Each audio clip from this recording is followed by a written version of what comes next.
Hi, it's me again, Ranger Kit Go. Here we go.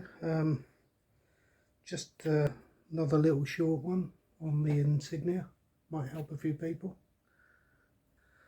Now, don't know whether most of you are aware, but these are the drop links that come as standard. They're plastic. Pretty crappy, to be honest. They're fine if all you do is drive up and down a motorway. But you can see what's happened to this one. It's snapped in half. This is what usually happens to them.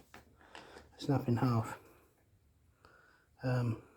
Well before they wear out.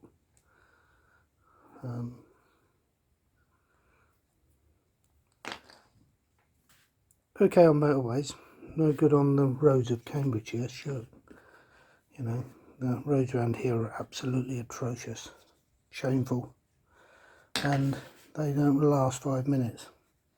But what you can get is a set of them heavy duty steel ones.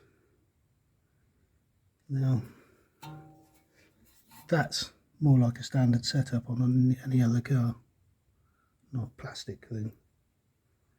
So they're off. You can get them on eBay. I can always point somebody towards the number if they can't find them. So get rid of them and get yourself some of them. Okay, hit the subscribe button, that'd be nice. There's going to be some more stuff coming.